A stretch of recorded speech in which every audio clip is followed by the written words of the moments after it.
Okay, this video is to help you think about how to find topics and develop them.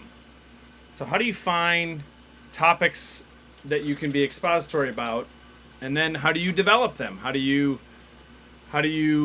explore that topic? So, writing is about writing what you know, but then it's also writing to discover, to figure out what you know. So this is a very old concept, and as you can see, it's something that started in handwriting for me. I suppose at some point I'll have to digitize this. But a great way to brainstorm and think about topics for expository writing is to write topic in the center, effects, types, benefits, drawbacks, activities or tips, and causes. And what these all are modes, okay, ways to explain a topic. So your topic is going to be interests, passions, experiences, failures, successes. And what you want to do as you explore a particular topic is try to be as specific as possible. So on this sheet, I have notes that I took as I worked through this exercise, thinking about something I could write about. One of my big interests is hunting. It's always something I'm thinking about this time of year because bow season, deer hunting, starts October 1st. And so as I'm thinking about hunting, I get more specific thinking about deer hunting. I get very specific thinking about bow hunting for deer in mid-Michigan. Okay? So that's that first step in developing a concept, is making it more specific, making it as specific as I can. So now as I'm thinking about bow hunting for deer in Michigan, I'm going to start thinking about surprising benefits, creative, unique, or non-standard types, unexpected effects, surprising drawbacks, hidden causes, and maybe odd advice, odd tips for this topic. I know that thinking is not linear, that you can't just rotely go through a process the same way somebody else has. So I'm going to show you mine to encourage you to move around and to think, and also to recognize that this sheet isn't done in one setting. I'm not turning this into anybody. It's not for points. I'm not just completing an assignment. I'm scratching out ideas because that act of writing and thinking is how we actually develop insights. So, surprising benefits. I just started thinking about what are benefits that have surprised me in terms of hunting. And usually you start listing the most obvious ideas. Well, patience. Patience is a surprising benefit. But as I keep thinking about bow hunting and I keep thinking about all the practice that I've had to put into it, and that has resulted in success occasionally, not very often, because bow hunting is an incredibly challenging sport. That's actually led to a sense of faith almost, right? Not just a religious faith in sort of in terms of Christianity, but actually like how I can believe in a process.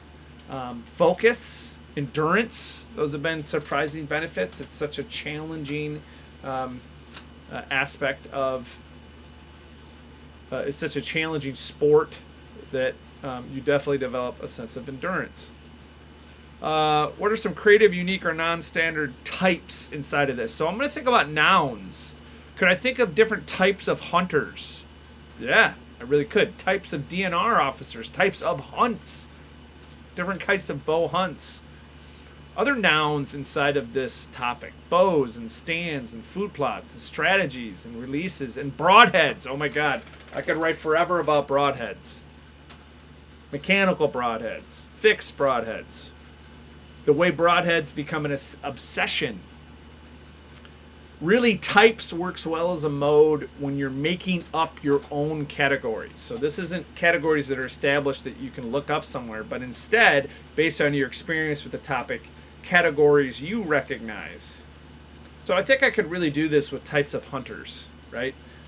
You've got the social hunter that's just about deer camp. You got the fanatic that is super concerned about scent and goes the extra mile for that. You got the guy who's just a gearhead who's interested in having the latest and greatest gear thing. You have the traditionalists that love the bow. In particular, they don't like crossbows. Sometimes they don't even like compounds. They really are traditionalists in that sense. So I can think about different categories that I make up. Effects. What are some unexpected effects?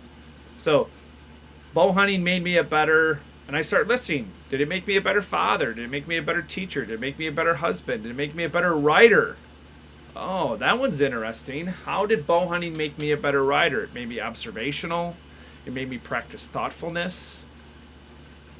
It's a very peaceful sport for 99.9% of it, so it definitely invites reflection. Causes. Where did it come from? Where did this interest come from? Why is it more recently popular? What is it about society now that has led to more interest in bow hunting? Why is it taken off the way it's taken off? Drawbacks. It's an obsession. It is hard on family. You spend a ton of time alone. It's hard to share this interest. It's intense. It's emotional.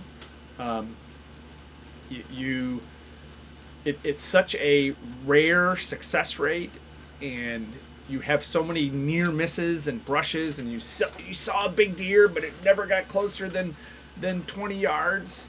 That is an emotional experience. Tips. Could I write a tips paper? Could I write tips for bigger bucks? Could I write things that people shouldn't do? Should I write what do hunters not pay enough attention to? Now down here, behind my face, I want you to always consider opposites as you're thinking about your topic. So find the beautiful and the ugly. Find the horrific and the celebrated. So it'd be very, very common for somebody who really loves bow hunting to write about its great effects. But a really expository paper would be about its drawbacks from a fan's perspective, right? Kind of the opposite of what you would think. Bow hunting made me a better, if I could think of something rare to go in that blank that's different than hunting. So writer and hunting, those are kind of two opposites, or certainly not really aligned in the same category. That is a more fruitful or fertile area to write from. And so I encourage you to think like that. Just scratch this out on a piece of paper as you're thinking about as you're exploring your topic. Now, this leads to expository questions. I got to be honest with you. The one I like on here the most is what are the effects of hunting that made me a better writer? Now, another way to express that might be ways. What are the ways hunting made me a better writer? That would be my expository question. So that's what you put on the quiz for those of you who have to take a quiz over this video. Good luck writing. It's hard. Peace.